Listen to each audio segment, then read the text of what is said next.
Welcome to the Three Artmigos, an art podcast with Ed Swarez, Adrian Webb, and Paula Telizyn, where we talk about running an art business in today's world and how you can take your dreams and turn them into reality.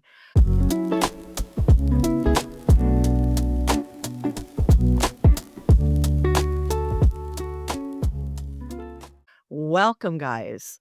Hello.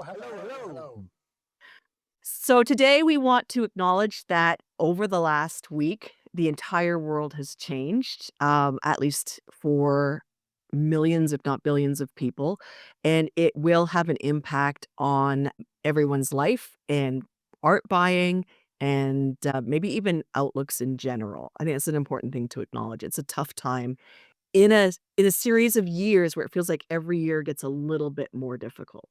Yeah, it's you can't escape what's going on in the world at the moment.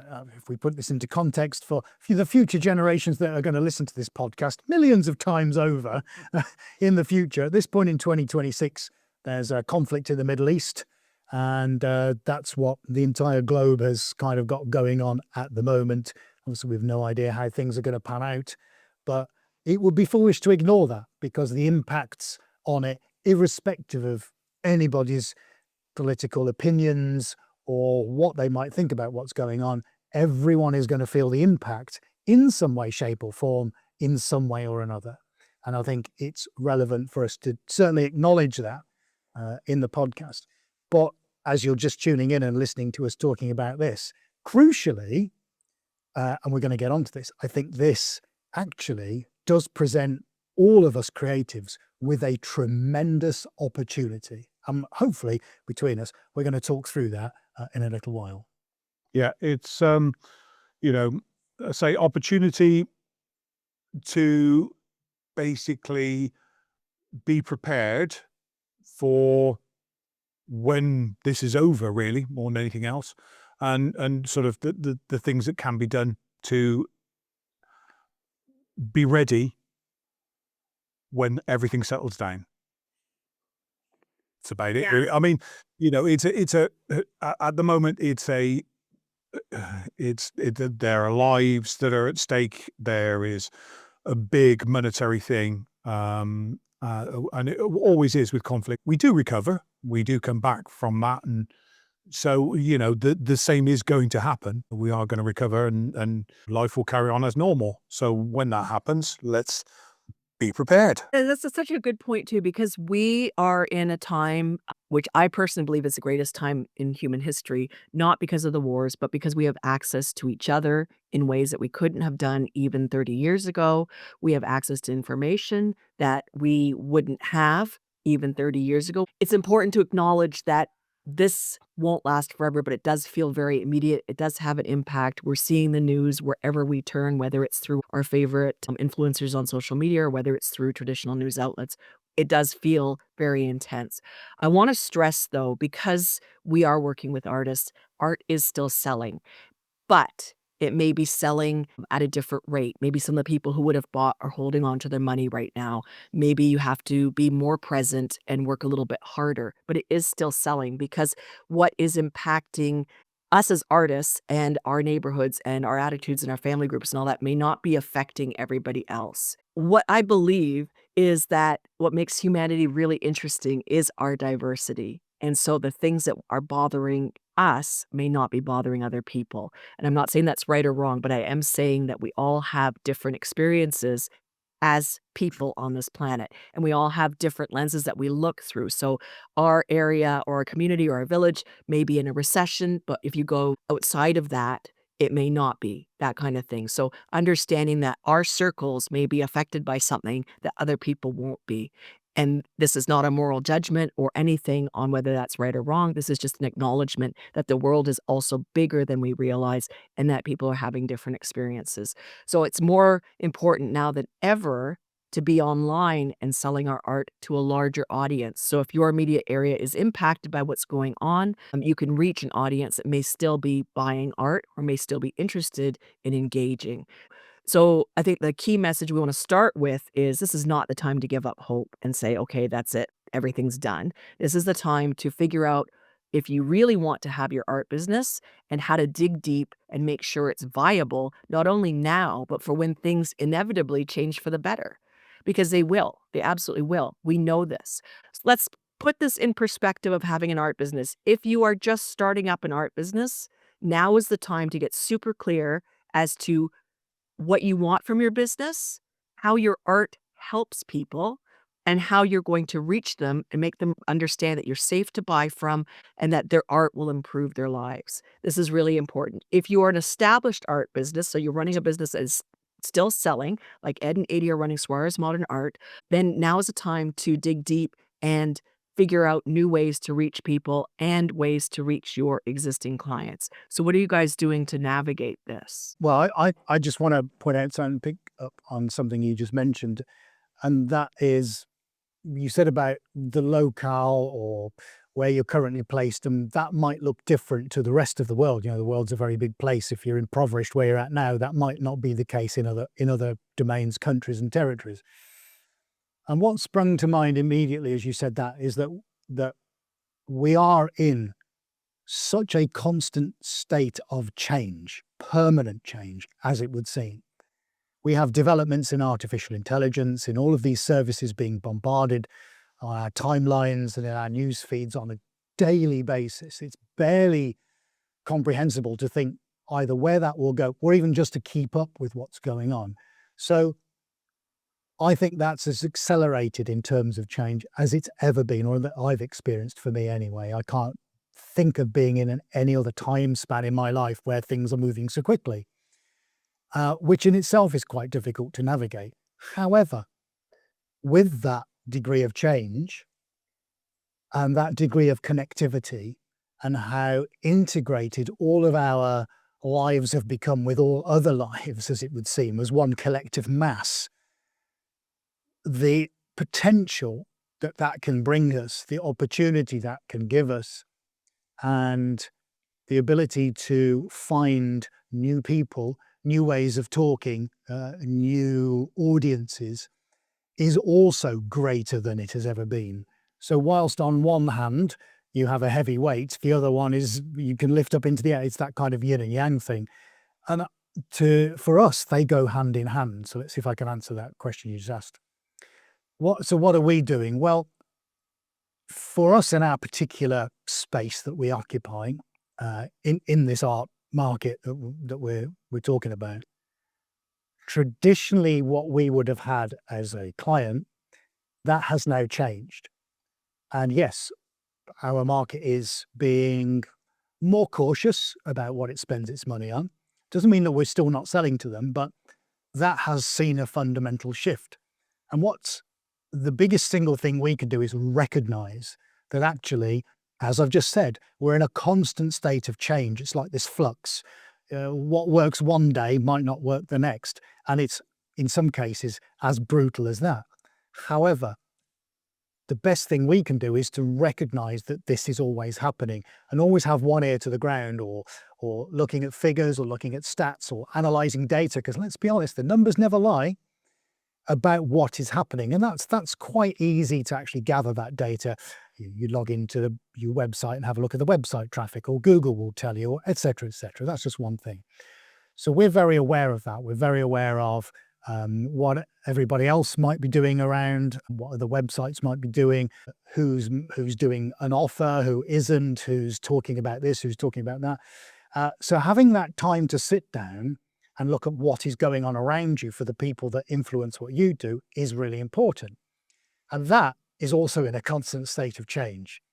So if you can furnish yourself with enough information and enough knowledge, I think that's the important thing here, and educate yourself and understand, it puts you in a really strong position on any given point in time to say, this is currently where I'm at. If you can understand that, you've got half a chance at figuring out where you need to then reposition yourself, or what am I going to do to change it if what I've got right now is not working for me. So having an art business is a fantastic thing. Of course it is, and we get to do some amazing things. But how we do it, or how we approach everything around us, has to continually change, because everything around us is continually changing. Don't get me wrong, we just rather do, normal things that we've done for 12 or 13 years and just not have to change that because we don't have to think too much about it. But part of being successful and part of pushing forward and growing is understanding that you live in a world of change. So for us, and particularly Adrian especially, who spends a lot of time these days, with a keyboard in front of it and a screen, will use his capacity and intellect to look for these kinds of patterns, look for these kinds of changes, understand what's going on around us, which then allows us to change or modify how we approach things. So that in a nutshell has led us to go, as we've said in a couple of podcasts before, more towards the corporate end of the market. Businesses still have to trade. We still have to eat food. High-rise apartment blocks are still being built. Greenbelt land is being turned into housing. And more cars than ever are being produced. So we still operate as a globe, as a world, and as a civilization by making stuff and selling stuff. So businesses have to operate and provide these services. And as more and more businesses consolidate into bigger and bigger and bigger conglomerates, so there is more opportunity for people like us to get in where maybe these businesses haven't considered having original art in their environment. Suddenly it can become an attractive proposition. And as usual for these massive and bigger and bigger and bigger corporations, they've got bigger and bigger budgets because they've got more money to spend. That sounds great in principle. It's incredibly difficult to actually, out of every 100 people you might inquire to, you might get one person who gives enough of a shit to actually reply to you. That's just life. But recognizing the fact that that is a thing is something that we've consciously done by understanding all the information that we've got, what's going on in the world around us, and not being afraid to pick up the phone or send an email time after time after time until some of it sticks. And that's been quite a fundamental shift for us.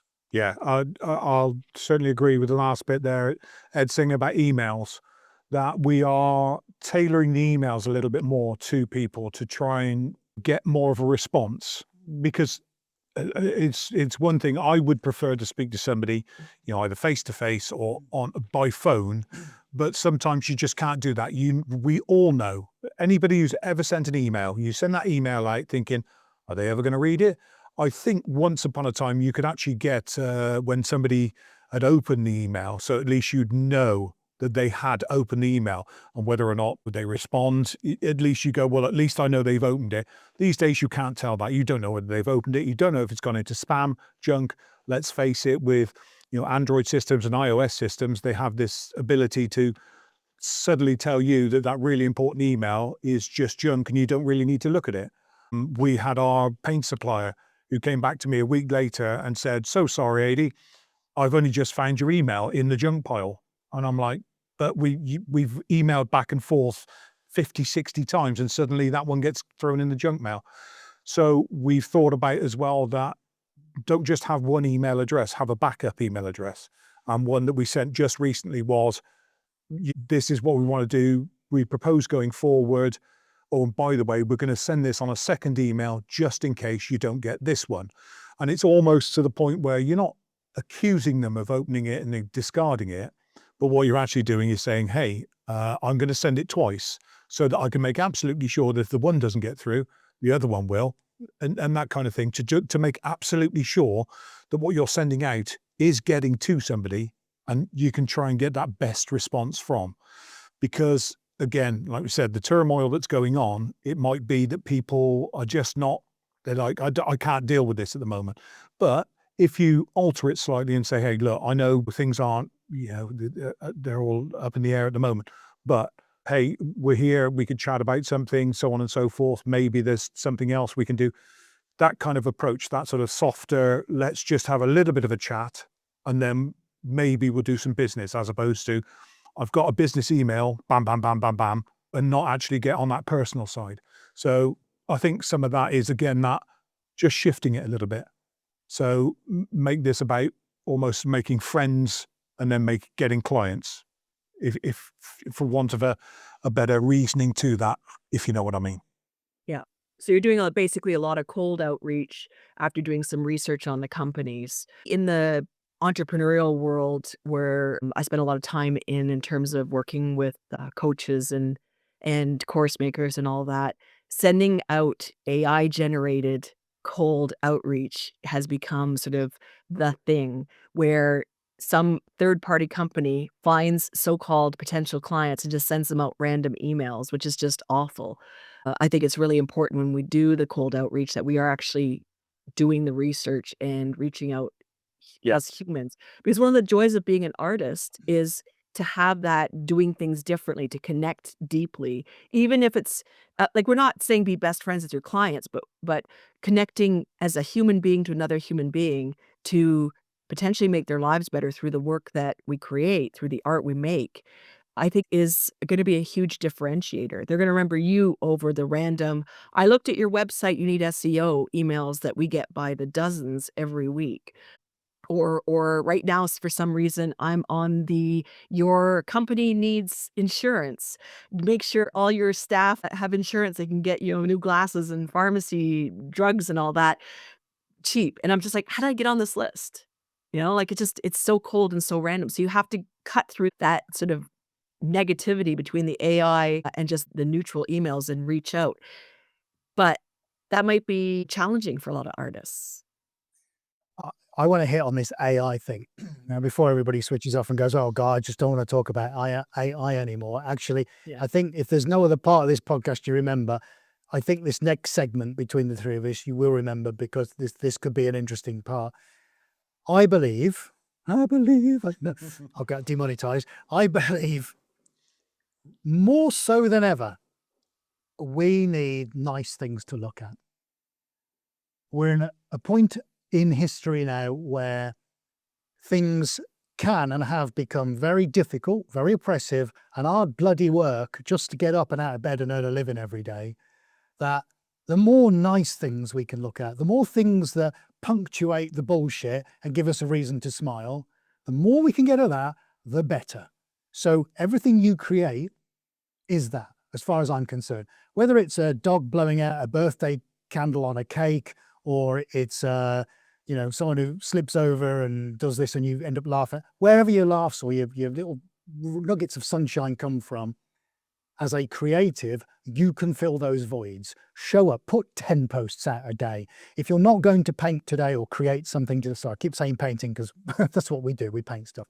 But whatever you're creating, why don't you just take a day, take 2 hours out and think, I'm going to post 10 posts out and I'll schedule them. Every single platform, you can schedule something. So you don't have to put them all out at once, and go and do it and see what happens. Because even if you make no sales, get no inquiries, or get nothing in your inbox, you will make somebody happy because you have shown them something that makes them feel less shit about the world they live in. So more so than ever, we need you. We need you to show up. We need you to post. We need you to be authentic. And this is the AI thing I wanted to tie up with what you just said, Paula.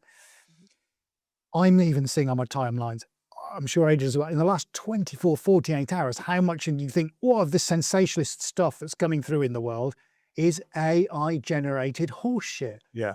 So it's getting so brilliant now, unfortunately, that it is absolutely getting difficult to tell what's reality and what is fabricated. So here's the bonus you've got listening to this. As an artist, you are authentic. You are flesh and blood. What you create is real. You can put your hands on it. If you video it, you've got a story behind it and you've got a record of it. It's as real gets. So for crying out loud, go and put your 10 posts out in the next 24 hours and talk about it as a real human freaking being.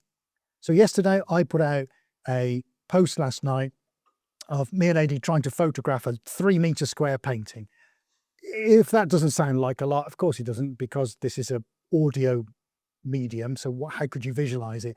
These canvases, and there were 3 of them, are so fucking big, we barely could get it out of the doors. And we then had to figure out how to hold each side. My arms don't span 3 meters, but we have to grab one end and then try and grab the other end without destroying it in the middle. I mean, this is a freaking nightmare. But between us, we figured out a place in the building, the only place in the building we could put it on the floor where there was some natural light. So we finally dragged this thing and get it out there, walking tippy-toey between us so we don't, squish it or anything, in a narrow corridor. We get it laid out, and then we have to get up on a big windowsill, 7 feet in the air, to try and photograph the bloody thing. Then when we're up in the air, there are fluorescent lights on it. So then AD has to get on a ladder and go up into the suspended ceiling in the communal areas and disconnect electrical services from the lights. And this is just to take a painting, a picture of a painting, well, 3 times over.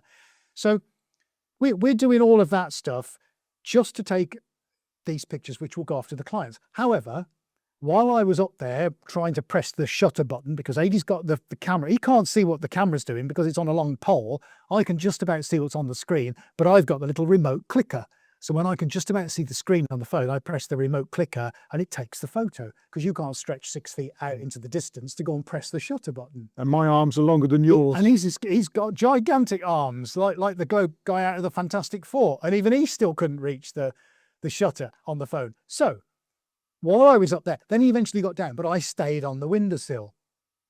And I said, take a photo of this, mate, because no one's ever going to believe this crap, what we have to go through just to take a bloody picture. So I posted that online last night, and it's been one of the most successful posts in the last 3 months. It's not even of the whole painting. It's just me on a windowsill with a clicker in my hand. That's it. And about a third of this brightly coloured painting. And that's it, in an industrial estate in the middle of frickin' nowhere in the UK. So why? Why did that post do so well? Well, it was a reasonable time of night, probably when most people are either finishing work or have had their dinner and they've got nothing else to do but sit there and scroll on their phones because they don't talk to their partners, that kind of stuff. But I wrote something very honest, and it was catchy. Like, here's something you don't see every day. And then I told people why you don't see this every day, because you don't see it every day. We've never done anything like this in 15 freaking years. So a little bit of colour, something a little bit different, a catchy headline, and I wrote about it honestly as a human being with no AI, no prompts, no nothing, just me going, this is what we've done. And it had brilliant response. Now, we need that more than ever. If I saw that 10 times a day on my phone, or I sat down and had my sausage and egg muffin or what have you, at 11 o'clock on my way to another job, if that's what I was doing, and I stopped for 10 minutes and looked on Instagram and started to scroll. If you scrolled past 10 things on your timeline and you thought, I'll feel a lot better now because I've looked at that. And actually, do you know what? I'm going to follow them Swarez art boys, because that looks quite interesting, the kind of antics and japes they get up to. I've instantly made somebody's day feel better. Forget about selling art for a second. Let's just be real and authentic. And there's a point to that.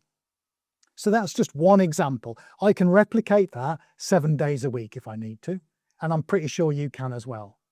So think about that. If you're going to show up in this world that is not a world you want to be controlled by AI around you, even though I know it's going to be, then be different. The way you be different these days, obviously, is just to have a frigging voice and just be yourself, but talk enthusiastically about it. If you don't talk enthusiastically about something, people won't read it, they won't respond to you, and they're less likely to remember you when we get out, like Adie said, the other side of this crap, and people think, right, I'm going to go and spend some money now. I remember that woman who did the horse pictures, with those amazing green and orange pastels. So what was her? I'm pretty sure I followed her on Facebook. It ain't difficult, but now is the time to post, because we need something nice to look at, happy stuff to look at, whatever it is you make. Got to be a darn sight better than watching an F-18 bomb the crap out of Tehran. That's how I feel about it. Post it. Make this stuff count now, people. Seriously. Honestly, you will be utterly shocked as to what will happen if you just keep showing up. And I'm sure Adie will attest to, in COVID, that's exactly what we did. We didn't stay at home. We were a closed loop, so we weren't breaking any laws, but we were able to go to our studio every day and go straight back home. So we were okay. We kept paying the rent. We kept putting the lights on. We kept making art. We kept bloody live streaming. We kept taking pictures. We kept putting stuff out on social. Crucially, we made some bloody good art. So what happened when all the lockdown restrictions finished and people were able to spend money again? We sold dozens and dozens and dozens of paintings, and the next 18 months were the most successful we've ever had. Because people remembered us, because people had time on their hands, because people felt shit. They wanted something to think about something to distract them that was good. And that's where you come in. What you're doing is good and people need to see it. I mean, you've got to look into yourself as well, because as all human beings, especially, me, this moment in time, I'm thinking the weather's grey and dull and the way the world is. So I'll go and look at some nice rocks. What can I see? Oh, I'll look for some nice amethyst or a piece of smoky quartz or something like that, because that's what I love to look at. Or I could then turn that upon if I was a client or a customer looking at the art. Is they're going to be doing the same thing. They're going to be looking for something to cheer them up. I'm sure everybody's done it, where you basically like something on eBay. Oh, I like that. I'll put that in my liked or watch, or on any website that you go to, even if it's like AliExpress, you'll put it in your liked thing, something like that. So we all have those ones where they're in the liked basket. And it's almost like your clients are doing that. They're putting it in their liked basket, ready for when they've got this over and done with, they're going to come to you and go, right, that's what I have. But what you have to keep doing is just keep making sure you're there. Oh, by the way, just post that out. They see you come up again. They see you come up again. So you're just keeping yourself relevant to them at all times, ready for when that suddenly happens and people go, enough's enough. I'm going to go and buy something nice for myself. And that's kind of what I do. I'm like, yeah, enough's enough. I'm going to take that out of my liked basket and I'm going to put it into my basket and I'm going to check out. So I look at that as if I'm a client for that person, which I am. I'm a client for that person who's selling those rocks and gems. I've had it in my liked basket. They know that I've had it in my liked basket. They might even send me oh, I'll tell you what, here's an offer. You've had an offer. Again, how many of us have had that happen? Oh, suddenly they've offered me at 10% cheaper. Oh, click, check out, done. So again, it's things like that. It's just making sure, and I say with some of our regular clients and everything else like that, it's just talking to them and saying, look, let's do this, let's do that, so on and so forth. Perhaps it be they say, yeah, I'm just not sure about it. Okay, what do you need? Get a video about it. Okay, we'll send you a video. And that might be the convincer, or they say, look, it's just a little bit out of my budget. Okay, let's get it within your budget then. Right, okay, so you need free shipping. We'll deal with the shipping. We'll get it out to you. Don't worry about that. If that's the one that you've got in your liked basket, let's get it out to you. And all that kind of thing, and being proactive. And even if nothing else, even if you're like, right, I've done absolutely everything I can, short of setting fireworks off on the roof to get people to come and buy my good, organize. Get things organized. Go, right, okay, let me think about moving those to one side, get something up on the homepage of my website that's different, or just organizing the drawers, or so on and so forth. Doing something, but always being active and proactive to keep going. Because a lot of people just go, oh, well, that's it, then I'll just stop. Just sit and wait. Just don't sit. We've never, and again, like I said, during COVID, we never sat and waited. We prepared, we kept ourselves going forward, kept putting stuff out there. And I know what we're saying about AI as well. I think part of it is that I'm seeing a lot more of this where everything seems to be the same. And then you come across something where somebody's genuinely put their sort of heart and soul into it. And you go, why is that different to everything else I'm seeing? And it's because that person has actually put something real into it, as opposed to just generate. And yeah, I think it's almost like everybody's just gone on autopilot because of all this AI stuff. We've got to try and break a little bit of that out of the way. Again, don't get me wrong, AI can be used, but it's almost like take it with a pinch of salt. It's like that guy who says, I heard a rumor about such and such and such and shit. Oh, did you? Take it with a pinch of salt, do your own, homework on it. So it might be that you ask AI to come up with something for you, come up with a fantastic name for something, and it gives you a load of stuff. You don't just take that and copy paste. What you'll go is, right, I've taken that into consideration. Now what I'll do is perhaps use some of that and move forward to the next part, that kind of thing. So it can be useful, but I think at the moment, like Ed said, people are using it to just carte blanche, and there's too much of it. Because I think it's easy. It is. It's just made really ridiculously easy. And I say, I think putting your own spin on it, and like I say, people might go, I can't do anything without asking AI. Well, that's fine. But after you've asked AI, use your own brain and you add some of you into it. This is the crazy thing, because I say, that's what makes you you. But I think you've got to look at yourself as you're a customer for somebody else. What would you want? And like I say, I look at that and I think, oh, do you know what? I like that piece of amethyst, but if it was 3 times bigger, ask, oh, do you do something that's 3 times bigger? So, and then you think to yourself, right, so I might have a client that says, I like that, but I want it 3 shades of green, or I want it to be in silver, so on and so forth. And again, so easy to ask yourself, what would I want? It's what your clients want. We're all pretty much the same when we're looking for what we like. So use that analogy. One of the most important things we should acknowledge as artists is that we are creative. We are creative, and we have to understand how that impacts other people. It is a power. It is not something that we should disregard and call it facetious or useless or who needs creativity. We are creative, and we should show up delighting in our creativity because the world is hard. And yes, for the past week and probably for the next week or so, people are going to be doom scrolling, but sooner or later, their ability to take in more horror is going to go down, right? Because it depresses you. So when we show up and we are delighted in our creativity, we share what we're doing, we say we're 7 feet in the air doing risky things to photograph this giant piece.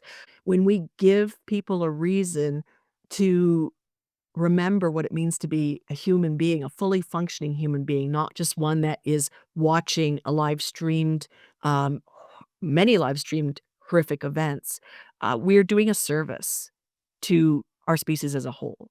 People watch videos or taking content, whatever, to be educated, entertained, delighted, to get angry because we've been taught to get angry at social media, to feel a range of emotions. And when we bear that in mind, we as artists, we aim for the delighted and the educated, or when we wanna feel like we're connecting to something larger, our art can do that as well. So when we look at art, so let's look at Ed's art. It's bright, it's energetic, it's full of color, it makes spaces better. When I finally actually edit the video portions of this podcast, you'll be able to see the art changes behind Ed and Adi as we go through the episodes. But you can see that there's an energy to it that changes the feeling of a space. Yes, you're in a commercial space, but it feels really incredible. Taking that understanding and applying it to why somebody would buy art. They buy art to feel like they're connected to something or someone. They buy it to improve their spaces and the energy in their spaces. They buy it the same way some people, and I don't do sports, so I'm just making an analogy that I probably have no business making, but they buy it to feel like they're part of a team. So it's like their team jersey kind of thing, where they are like, "Rah, rah, go, expressive abstract art, that's me, woohoo," kind of thing. Or like I buy from, or I've bought in the past from a potter in Scotland who all her pottery, all her mugs are reflections of the sea. And so when I make my tea and drink it from that mug, I feel connected to who I am, which is somebody who loves being by the water and hearing the waves and feeling the stones and sand under my feet and all of that. Those mugs remind me of what's important to me. So people also buy art to be reminded of what they want, and they buy art because it's aspirational. So maybe they feel like they are having a tough life. They buy one of Ed's paintings, it brightens up their spaces. They suddenly realize, "Oh my gosh, yes, I actually want to be a person who loves life. This art is making me aspire to do that, and eventually it will make them." I have a piece behind me, which I've talked about on my own social media in the past, which kept me going through tough times. It's a Doctor Who sketch done by the artist James Hance, and it's Doctor Who and Vincent van Gogh, and it's just that moment where, Van Gogh is saying, "I actually feel finally like somebody has seen me and heard me." And I immediately bought that piece and stuck it in my studio, and it's in behind me in every space or in front of me in every space I've worked at, because every time I get down, I remember that there is somebody out there. Maybe they're silent, I don't know they're there, maybe they're lurking, but they support me. and what I'm doing. And if I just keep going, everything will be great. So we buy art for reasons that are varied, but they connect us to our deeper humanity. So when we go to sell art at times like these, where it feels like everything is AI and a lot of things are, and it feels like the world is on fire and a lot of places are, but not every place is, and life feels like it's coming at us like a fire hose, we have to remember that our art is a service. It's a vehicle that we use to connect us with other people and to allow other people to express themselves through the work that we make. It's not frivolous. It's not a luxury. It's not something that we can live without. We cannot live without it. We absolutely cannot live without it. We, as a species, have made art for as far back as 500,000 years before Homo sapiens sapiens existed. So all the various branches and cousins of our species have made that. If you've been around Swarez art long enough, you've heard me say this a billion times, but this is accurate. It is the heart and soul of who we are. So our job right now as artists is not only just to show up and hope that when things improve, people will buy. It's to show up and be the guiding light for humanity. It's to show up and remind people that there is still good in the world, that these aging, dying billionaires who are messing things up, and pardon my French, fucking things up for everybody, aren't the only thing. That life goes on and that there is hope and that there is a chance for us in the future. And this is our job as artists. It's a bloody privilege to be an artist. And we should stand up strong and own that power that we have to to ripple out change. Now, we won't change the world with our art. And we're not doing the banana tape to a wall thing and offending everybody, but we are rippling it out from our immediate circles. So Ed makes a piece and he's got however many hundreds of thousands of followers on YouTube, but only so many 100,000 are active. They see it on Facebook, on TikTok and all of that. They see the art, it ripples out. Maybe somebody's having a bad day, suddenly feels like, actually, that orange, that made me think of something that made me smile. And then they go and be nice to somebody who's maybe making their coffee and donut in the morning because it's Canada, we like Tim Hortons. And so maybe they are nicer to somebody who is having a shit day in service, and maybe that service person goes home and is nice to their kids or whatever. Like, you don't know the rippling out from showing up. Or maybe somebody was feeling like it's not worth it, and they see your piece and they buy it and feel like they can continue, which is my story with the piece by James Hans. He doesn't know who I am. He has no idea the impact he had on me 10, 12, 15 years ago when I first discovered him. I have several of his pieces that sit in my home because it was really important to have that connection to who I wanted to be and to be able to keep going. So when we understand that, our responsibility as artists and our privilege as creatives, maybe it makes it easier to show up because you're not apologizing. You're not asking people, please, can you look at my pretty drawing? No, you are showing up, understanding your power as a creative. And this is the most important thing you can do right now when it feels like, but isn't necessarily, but it feels like the world is going off on the rails because anger and disgust and fear transfer faster and farther on social media than delight, joy, and happiness. We got to fill those gaps and maybe even overwhelm the shit on social media. Yeah, we've got to do our service to humanity because, like Paula said, it's that strange thing. You don't know whether you've affected change in somebody's life. And I say you might have, created that artwork, and somebody just saw it on a TikTok and went, "Wow, that's just made me feel a little bit better." Maybe they just had a particularly bad day, but seeing that just for 20, 30 seconds on a social media channel somewhere, and they went, "Wow, that's just made my day." And again, it might not necessarily turn into a sale immediately, but it's something in the back of their head. They might talk to a friend of theirs about it and say, "Oh, I saw this thing and it cheered me up," and so on and so forth.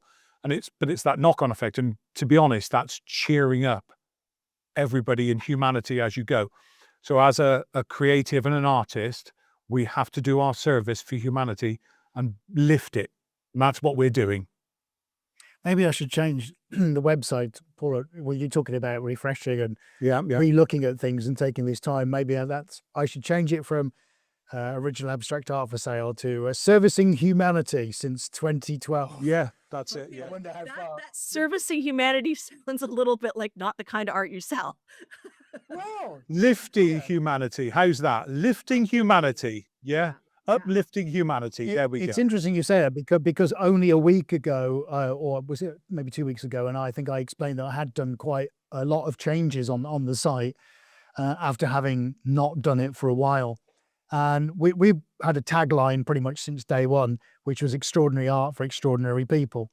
It started out as extraordinary art for extraordinary spaces, but then I realized it was about people. So you're learning as you go along, and then it changed 2014. So that's always been, or pretty much always been in the logo, but now I've replicated it in actual words as a word phrase twice, once on the homepage and on another one of the key cornerstone pages on the site. Because I then started to feel, although it's not the kind of phrase that's going to win any prizes for searching on the internet. You don't search for, oh, I want some extraordinary art because I'm an extraordinary person. Nobody searches for that, not even me, with my massive ego. You sure? I am sure, yeah. I want to buy some art. No, I want to buy baked beans, but I only want extraordinary. Yeah, they're not extraordinary They're enough. not extraordinary enough, so no, they won't suit me. But once I've got them there, I then felt I wanted to underline and emphasize the point that it is, if this is the kind of thing you like, it is pretty extraordinary, and that is not a boast based on ego. It is a fundamental rite of passage for what we do. They are extraordinary. There's nothing else like it. How do you classify something that nobody else does? Well, they are pretty extraordinary, so that's the word I use. And if it resonates with you, you have to have some degree of extraordinariness to go with it. Otherwise, it wouldn't engage with this. The two go hand in hand. So actually, as a tagline, it's always worked really well. But it's the first time that I've actually properly used it as a way to emphasize what's going on, rather than it just, buy our brown bread because it makes you healthy, that kind of thing. Well, we all know that brown bread is healthy, but that isn't emphasized really about how great like a bread brand would be or something like that. I don't know, it's just a random thing, or baked beans. But crucially, I think this is the bit that kind of pulls everything we've said together. It is about, first of all, believing in yourself, strengthening the way you feel about what you do, not giving a shit about how loudly and how often you pronounce that, and being genuine around that. I think if you can hit just those few key points, it's just standing up and being proud. I will not go quietly into the night. I will stand here and I will defend this piece of earth and space that I occupy, and fuck any of you who come anywhere near me. That's the kind of attitude you almost need to have, because it then means that you go out and you pump things out into the world that will eventually come back to you. And trust me, it does. It's when you don't do anything and then you sit there and wonder why the walls are closing in on you at night. It's because you don't do enough.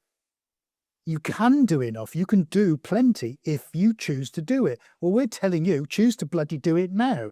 While you're listening to the podcast, this is what you should be doing, because it works. It makes people's lives better. It strengthens their belief in you. So however you feel about yourself, however you might have to fake yourself to make yourself go and do this stuff, actually, what comes back is your audience has a belief in what you do, because they find that inspiring in itself. Wow, have you seen this watercolor artist? I've never seen anything like it. And you should hear the way they talk about it. And I haven't ever seen Cambridge Town Centre ever look like that. But I saw a post yesterday and I thought it was the most amazing. The sunset they've created is incredible. Actually, I'll give you an example. Do you remember that guy? I think it's Niall Adams, who got in touch. We had a phone call off him, and he was talking something technical, and he had a ton of people on Instagram. But essentially, I think he's an oil painter, and he did landscapes. Very well spoken guy. Back when we were in Stroud, I think it's either Neil Adams or Niall Adams, and he was talking about maybe canvases or something like that. And I've followed him ever since. There's a reason I'm talking about this. And I always remember him, and we've had loads of phone calls with artists who have chatted to us over the years about something or another, but I always remember him because he spoke well. He was a passionate guy, not overbearing. Passionate. That's the thing I was going to say. Yeah. So you talk. It's still having that passion. I think If you feel strongly enough about it, it does become what you would call a passion. And if you do have a passion, then you can push your creative and artwork and everything else forward. And that it's trying to keep that passion when it's all that was it. They say when everybody else has lost their heads around you, keep yours. Yeah. It is quite literally that. You've got to remember Paula's saying about that. Doom scrolling, and let's face it, we all do it because it's sensationalist and so on and so forth. But at some point, like you say, how much grey matter can you soak in before you need a bit of colour in your life? And it is, and we all do. I don't think anybody, well, maybe there are people out there that can just go through life looking at grey, but me, I'd look at grey and go, right, well, there's different kinds of grey. I'd have to make shades of grey, not 50, but I'd have to try and do something to make that grey something else, because I say I want colour and I want that. I don't want the doom and gloom all the time. I want something to lift me, even when just the sun comes out, that burst of colour in the sky makes me feel better.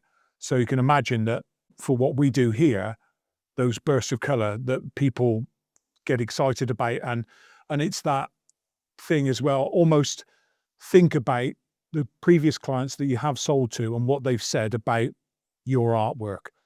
And we've had so many, that somebody will say, I come down in the morning into the kitchen, I see that piece of artwork and it reminds me of, say, that beach that where I was 19 and the sun was shining and it was the best day ever.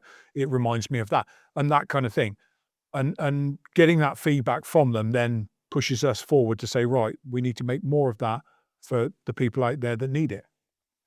I just finished the Neil Adams. Yeah. It's a good point about passion, actually, because that's one of the key things I remember about him is a very passionate person. Number two, very well spoken and could use English properly. Number three, polite to us, courteous to us, respectful to us. I really love what you guys are doing. I follow you on this or that, the other. I hope you don't mind, but I wanted to ask a question. And these are, I know they're basic things, but we all know that they can be lacking in this world. But I always remember, and then we went on his Instagram page after we'd had this conversation. It was only about a 10-minute conversation. And his landscapes were just breathtaking. Now, I'm not a landscape artist. I chuck paint around for a living. Fine. I can't do that stuff. So I don't know how that features in terms of how good he is as a human being in his craft. But I remember, because I can visualize everything to go. I can visualize his sunsets, the horizon lines, and they may not have been the brightest colors, but there was something about them that stuck in my brain. And he, as a human being, most importantly, stuck in my brain. And 11 years later, I still remember him. And I still remember the phone call. I still remember where we were when I took it and us chatting, both of us chatting to him. I remember going on Instagram thinking this stuff's really good. And I know nothing about this, so I'll just say that from the outset. I could be miles wide of a proper assessment of landscape painting in oils. So, don't write in. But I remember, the point is, I remember him. And we'll always remember him because he got the basics covered. But a genuine, really nice person to talk to who created something visually stunning. Now, if that's not you listening to this, then maybe you're listening to the wrong podcast, because it is, isn't it? What you're already doing and creating is your unique stamp, your unique vision of the world, and you're putting it down in a medium that people can enjoy. Brilliant. So why on earth wouldn't you share that? Get it out. Share it as much as you want. Communicate with people, talk to people, be passionate, as AD says, with other people. This guy, Neil, if you're listening to this, I'm pretty sure it's Niall. I thought it was Niall. I thought it was Niall.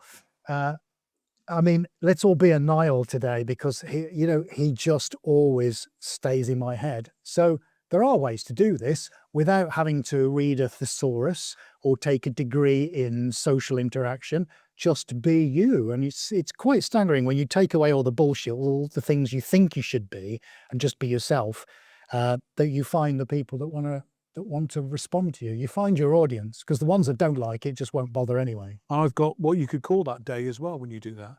You would be annihilating the day. Oh, If I had a bell, I'd ring it. I'll get Taxi my coat. rider. Yeah, I'll get my coat and hat. You're fired, 80. Onward. But we don't always see the impact that we have on people. I'm sure that Niall or Neil is going to be quite surprised if he hears this podcast or hears from somebody that he made it onto our podcast and the impact he had, because we just don't know.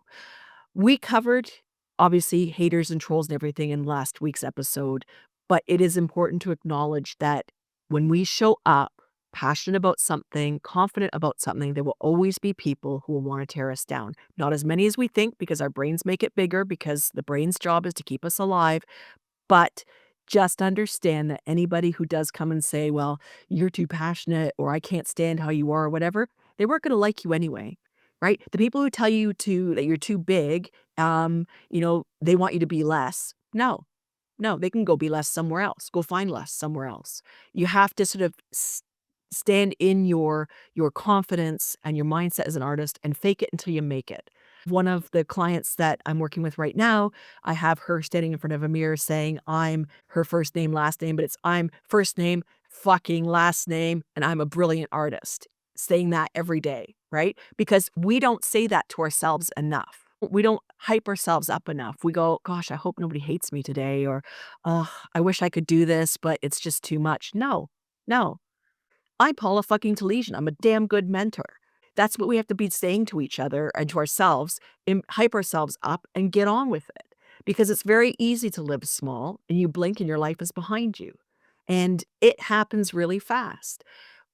Our job right now is to work on our mindset as artists, show up confidently, make memorable interactions, and understand that we can't see, and it's probably none of our business, what the effects are that we have on other people. I was lucky enough to experience that because one of the last shows I went to when I was doing in-person shows, it turned out that I'd built a fan base I hadn't even realized, because they weren't following me on Instagram, which is where I was huge. They weren't liking posts or anything, but they actually were looking for me. So when I showed up at the show, I ended up with a lineup of people who wanted to buy my prints, my original art, wanted my autograph, and two of them followed me into the washroom because they wanted to keep talking with me, which was just a surreal experience, but I had no idea. But the number of people who came to me and said, "Because you showed up, I picked up art. Because you wrote your first book and were very vulnerable in the process of writing it," because I was very open about how it made me feel like I was being too big for myself, and who am I to have a book, and who am I to share opinions when there's other people out there smarter than me or more articulate than I am. But I did it anyway. I had so many people come and say, "I did XYZ because of you." And I was lucky enough to actually get that, because online you generally don't get that, people saying that. But in person, I was lucky enough to get that for the course of 4 days. I left with my ego the size of, I don't know, Ontario, which is a huge province. But it was really also an eye-opener that the people that you think are paying attention might not be paying as much attention, and the ones that you don't know exist are. So when we show up, we have a ripple effect that we aren't aware of, and if we make it our business to try to figure it out, well, then we're wasting time when we could be creating and sharing and showing up and being authentic. When we record these podcasts, for anybody who listens past the end music, I do throw in some bloopers because the guys tease me about some of the bloopers. But routinely, I fuck something up in the talking, and usually there's my brain leaving the room or whatever. I just own it. It's just part of who I am. I don't just go, "Okay, well, I better not try to sound smart, or I better pretend I didn't have a brain fart in the middle of our discussion." Just own it. Show up as you are. If you're silly, if you're too much, if you forget people's faces, if you fumble words, show up anyway. Who cares? Everything, rolling right back to AI, but even further back, everything has started to look the same for 2 reasons. Number 1, writers and content creators have been told to do and create content that generates clicks, which even before AI showed up, meant that suddenly everybody was writing the 10 best websites for you in 2022 and 5 ways to get sourdough bread that works. Everybody was doing the same shit. And then AI came out, scraped the internet, and saw that everybody clicks on 5 ways to make the best sourdough bread, and is still generating lists of content that are immediately recognizable as what worked in SEO. So when we show up uniquely and differently as artists, we are fighting that sameness. And reminding people that what generates clicks, what generates views isn't necessarily what we need to be doing. It's the people who do things differently. So, arguably, some of your pieces could be called paint pouring, which is a huge oversimplification and grossly unfair. So we're just going to run with this basic idea. And so many people do paint pouring. The difference between you and them, your success and their success, is that you have pushed your pieces farther. You haven't gone, okay, this is paint pouring. I'm just going to play with the colors. You went, what happens if I mix this and that together? What happens if I do the 3-meter painting? What happens when I add centrifugal force to the pieces? What happens if I get a snow shovel? That's the creativity that has allowed you to have the longevity, but also the impact of your pieces. If we line up your pieces next to, I don't know, 10 other artists who in theory do similar work, yours will absolutely stand out because you dared to go farther. You dared to push your craft. You dared to become a master of your craft. So when we aim to be the same as everybody else, to get the SEO clicks, to fit in with the other artists, so we all do the same chalk pet portraits or whatever it is, we are not pushing ourselves as far as we could be as artists and as creators. We're not pushing our message as far. We are living small, afraid to take the risks.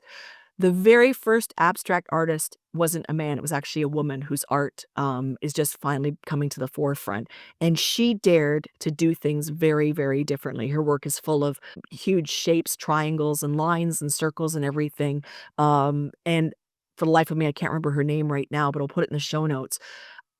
But she dared to do things differently. At the same time, she didn't show anybody because she felt like nobody would receive it well, which is such a shame because we lost out on all the different ways people could have seen her art and then maybe run with it because we riff off of each other.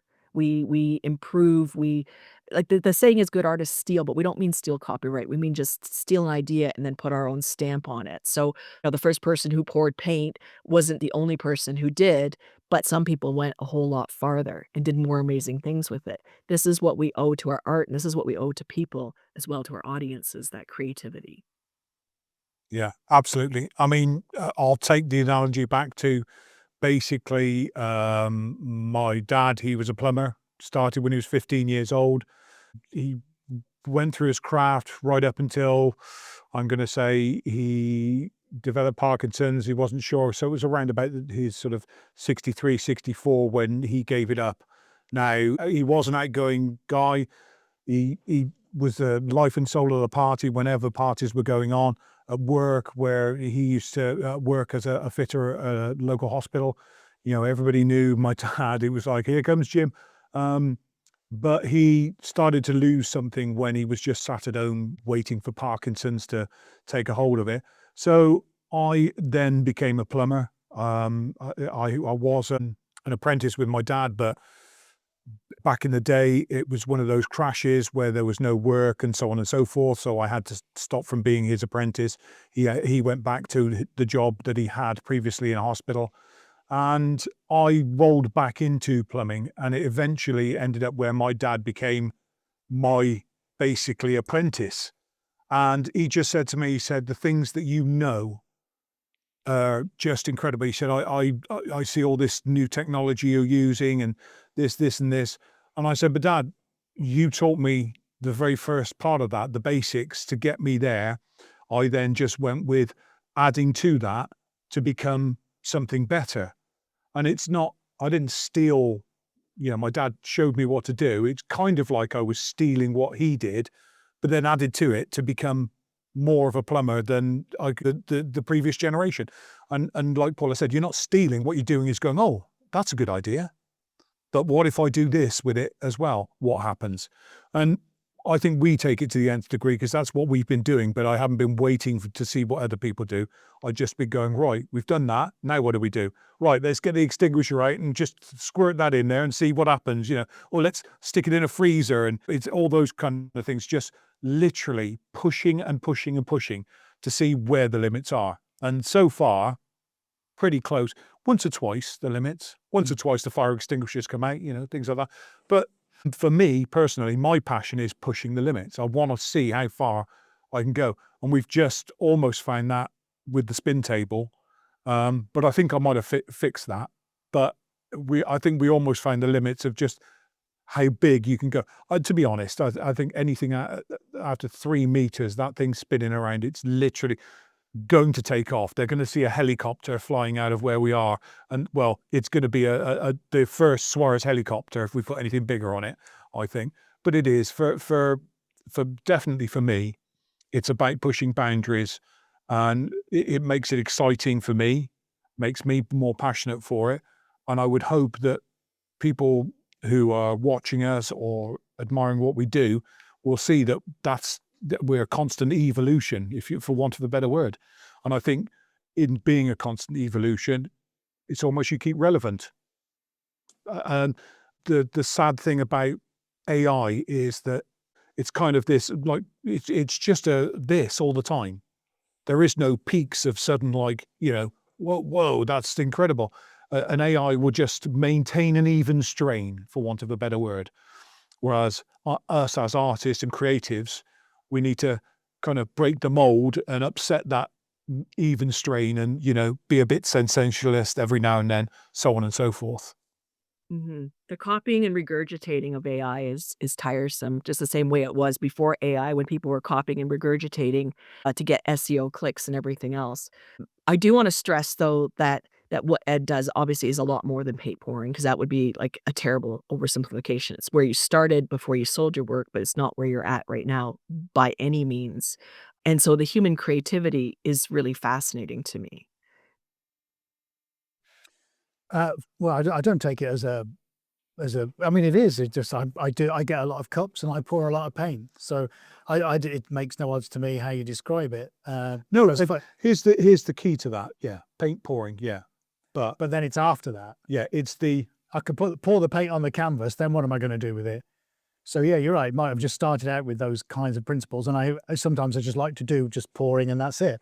But there are so many other aspects to it. Yeah, which viscosity. Yeah, I mean, tons and tiny little variables. Yeah, make sure it's different every single time. But unless you face yourself in a mirror and ask yourself the questions about what you're doing, and I don't say how can I make it better, but how can I change what I'm doing? How can I expand my brain? How can I build my knowledge? Even if I try something once and it's a bag of balls and I never do it again, I have learned a thing.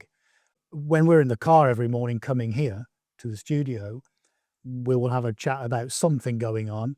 And inevitably, through AD doing whatever, watching a video or speaking to somebody, I'll learn something. How many times a week? Probably 3 or 4 times a week on one of the car journeys, I'll have learned something that I've never learned before. And I may never use that information again. But right there and then, that's brilliant. That's made me feel good that I've learned something and understood something about the world.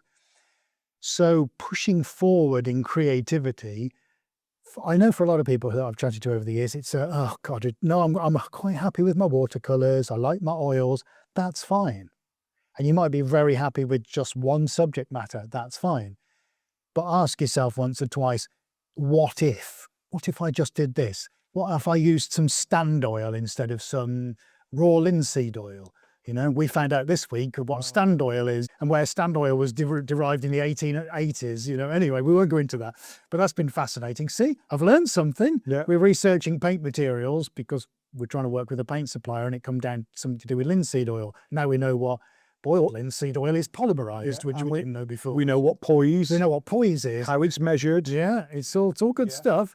But we've learned that stuff. It doesn't mean I'm going to do anything with it, but my brain becomes slightly bigger, more enriched, more knowledgeable, and there might just come a day when I use that. And every single thing you do and every experience you have translates into what pours out of your fingers. So no matter what, any information is good, knowledge is good, because even if it doesn't change the work for the outside world, somewhere along the line, it will change the way you feel about it in your head. And if you change the way you feel about it in your head, then what you present to the outside world also gets better. And it's a self-perpetuating thing. It's a beast. Once you start feeding it, it feeds you back, and you feed it a bit more and it feeds you back again. If you could just get your head around that, folks, honestly, it will turn your life around. I promise you that. Feed the beast and let it feed you back. Yeah. Curiosity is such an important aspect of being an artist, being a creative, being a human who actually wants to live a different day every day or whatever. If you feel like your days and weeks all look the same, then it's time to feed the beast, as you said. Mm, I want to swing this back to where we started, which is how is an art business going to survive and sell art and get clients and all of that in an unstable time? And we did cover about showing up. We covered about being passionate. We've covered about doing cold outreach and doing things differently because things have changed over the last 15 years and certainly in the last 5 or 6, because it feels like every year since COVID, something stupidly large has happened to the world. But people are still buying art right now, you just have to find them in different places. So, I was speaking with an artist last week about her art business, and she's very creative, sells her work for thousands of dollars and all of that, but is struggling now to land those clients that wouldn't blink to pay $6,000 for a painting, because for some people, $6,000 is what I call sandwich money. Sandwich money is when you go out, buy a sandwich, and you're not worried about making your bills because you spent that few dollars or pounds buying that sandwich. So for some people, $6,000 is sandwich money. They can buy it and it doesn't affect them. And so one of the things I talked with her about is positioning. She doesn't want to show up as who she isn't. She wants to be authentically her, but she needs to also speak to her clients as well, to their needs, because they're going to be the people who are sort of hipster, sort of very aware of curated spaces and curated clothing and everything else. And so one of the things that is important for artists to understand is, yes, we get to show up as we are with purple hair or, wearing mismatched shoes or whatever we want, but we also need to show up in a way that our clients can resonate with too. And that means that when you are selling online, you are giving them clear photos of your work and close-ups. You are giving them stories about your work and the dimensions and the price. You are making sure your website looks good even when it reflects who you are, you should still have your work done up really nicely on your website as well. And I know from watching the changes of your website over the years, and 80, because I've been following, stalking you for a very long time, that your website has reflected the tastes of your buyers over who you might be as a person. Yes, you're there and there's photos of you, you haven't disappeared, you're not invisible behind your art, but your website does show your art in ideal environments and situations so that people can imagine your pieces in their spaces. I know that that would be deliberate. It would be silly for me to ask if that deliberate choice, but do you think that has an impact on, people's buying choices through your website? Absolutely. Couldn't agree more. And it is because it resonates with who they are as people. So the more I can reflect them back into their own mirror, the more they feel comfortable being in that surrounding.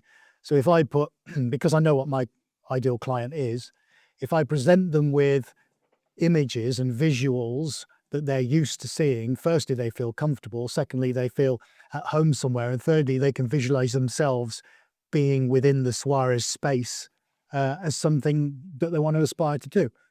So yeah, if I had something that was whimsical and probably with a black background and all I talked to was my love of Star Trek and Star Wars, I'd probably alienate a lot of people because there's nothing wrong with that. But what it doesn't do is reflect my client. My clients are professionals. They've normally got big white walls, or they've renovated, or they've moved themselves in more modern with their house or the commercial spaces that they're in. They're modernizing, they're upgrading, they're aspiring, or they're retiring and decided to spend some cash. But whatever goes, then most spaces tend to be kind of the same. You need a big wall space. It needs to be light, it needs to be airy, it needs to look neat and tidy, it has to have quality materials. So as long as you can reflect their lifestyles and how they live their lives in the work and the images you're producing, those two connect themselves together with no gaps in between. And when you've done that, that's how you sell it. So that's all I've done. I've reflected what my clients are. That's all I've done. And that's how I've presented everything. Exactly how their homes look and how their lives run is exactly what the site is. And it's clean and it's efficient and it's fast and there's white space around it and it's not pretentious and it's self-explanatory and it's honest and it's all the things, all the what's the word Well, I'm looking for? it's It's the things that they are. They are, confident people. They're professional people. They know what their goals are. They know what they want to achieve. They're in control of their lives. And as long as I reflect all of these as key values within how we present the site, then I'm more likely to feel comfortable to someone who's going to spend some money. Yeah, but also one of the very key things I think is the description of everything as well. That it's like standing in front of a person, an artist, and me, or I'll use my analogy with a some kind of a geode or something like that, and I will go, "Hello, you sell geodes? Yes. Um, do you sell purple geodes? Yes. Do you sell black geodes? Yes. Can you tell me the size of the geode? Well, it's 16 centimeters. And do you deliver? Yes. Instead of having to keep asking those questions, just make sure everything is answered for that client. Make sure that you put a good photo of it, you put the dimensions on it, what the materials are, what went into it, everything like that, so that you take away any of those questions they might need asking, and they're already answered. So when they look at the website or whatever social media you might be on, all their questions are answered. And you can't do much better than answering the question of your client every single place, so that all they have to do is go, buy now. A lot of times we have come across artists' websites that don't have the correct imaging, that don't give the size correctly, or the various other things, the materials that it's made of. These are the things that people want to know. So give them that information, give them everything you possibly can. You're the best person to know about it because you're the person that produced it. That's your art, so you would know it better than anybody else. So tell everybody what went into it, what your moods were at the time, why it came out like it came out, what colors you used, what size it is, what material, so on and so forth. Because that's more likely then for somebody to go, wow, yeah, that's it, that's for me. Yeah, having too much information, I think, is far, far better than not having enough. And if we look at how we buy things, whether it's geodes or going to buy furniture online or doing any kind of research for a purchase, think about the things you are looking for in order to make a smart buying decision, because that's what your buyers are looking for. The other thing I want to touch on too is that as artists, we shouldn't disappear. I was shocked actually, but I came across this attitude in the galleries that sell art in the hundreds of thousands of dollars or pounds sort of range, where they make the artists themselves disappear. They just want to sell the art speaks for itself, which is a load of crap. We as artists, whether you're selling for £100 or £1,000 or £5,000, we are a huge part of the art and the art making. So when we do the social media and show up, you can see this with Ed, he's in his social media. Even if it's even if he's photographing his cans of paint, you can tell he's the guy behind the camera. He's very excited about the paint. He's doing the talking, but he's part of the art journey. We cannot separate the art from the artist. It is disgusting for anybody to even think about it. We are a part of the art making, and we need to show up. How we act authentically, our passion and our excitement should be available for people to consume is a really gross word for it, but to take in, uh, and to get to know us and know and like and trust us and know and like and want our art. That's also a part of it. So you can see Ed and Adi on the website. There's a huge introduction about them and about the team. You can see them on their social media. Adi shows up as the disembodied voice on YouTube. And so you guys are very, very present in the art making as a huge differentiator as well. So when it comes to selling now, yes, it's more work now, especially since last week. And yes, things are going on, but we can use the tools at our disposal to ensure that people feel confident about buying from us, to see themselves reflected in our social media and our websites, and to show up authentically and share our passion to delight people. Because a lot of buyers will buy after a while. It's not the first touch. Generally, they don't go and say, I just came across you, I want to buy everything you have. They just generally don't do that, whether they have £6,000 sandwich money or not. Usually they've been watching for a while. Usually they need that, "Oh, I'm gonna check you out. Oh, I saw you again. I like that too. Oh, actually, you've been around for a while. See you a third time." And then they'll start thinking about the buying process. They need those touches, and that's the same for anything, for any marketing. If that wasn't the case, we wouldn't constantly be getting the same ads for toilet paper or, coffee or whatever. We get those ads because the constant touches make us familiar with the brand, their values and ethics or lack of, and, then make us wanna buy or avoid. So when we do that, we have to understand that our clients and collectors and future buyers are doing the exact same thing. So as we wrap this episode up, is there anything else you wanna touch on, before we close off? I think we've gone through a fair bit with this. It's, there are some core points to that. Paula says, be yourself. I think that's one of the greatest things you can be, is be yourself. Somebody says, oh, God, blimey, here comes that big-headed AD again.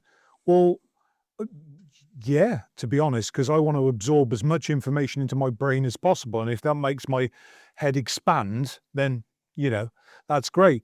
But for me, it's absorption of everything that I possibly can, and I'll keep on doing that, and I can't stop being that kind of person, wanting to absorb it all up. So that is me, and I think if you try to be somebody else, people know, and this is how people are seeing AI now, where it's like that's not somebody, that's something else, and it's not quite right.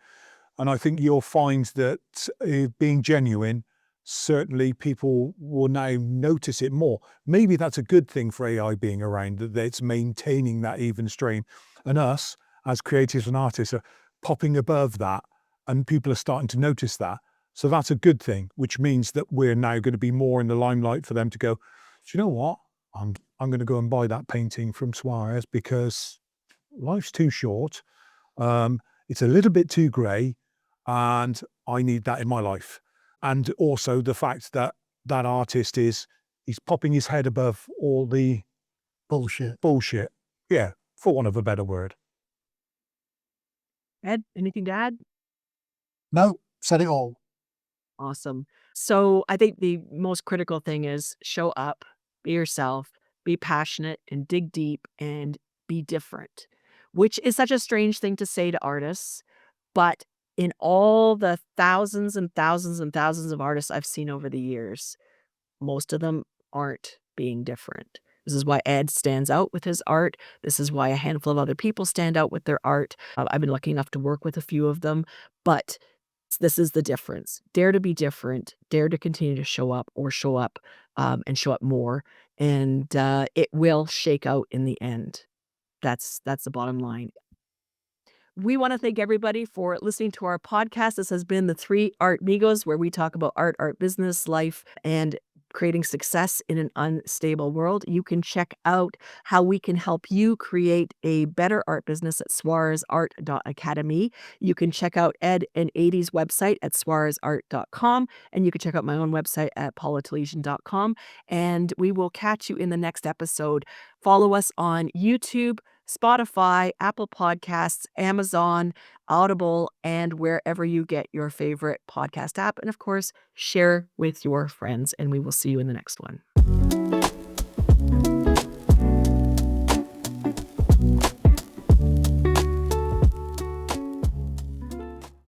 And I immediately forgot what we called ourselves. Three Artmigos. Okay. I always do this. It's stage fright. Welcome to the Three Art Book. You very much. Right. That's the only time I'm ever going to do that. I'm done now. Yeah, I'm done. Paul, I'll do the intro for you, okay? All right. Hello and welcome. This is the Three Artmigos. Come on, what are we doing today? Shut up. We has considered a divorce. How's that? I'm pretty sure we can't do that. No? That's going in the bloopers.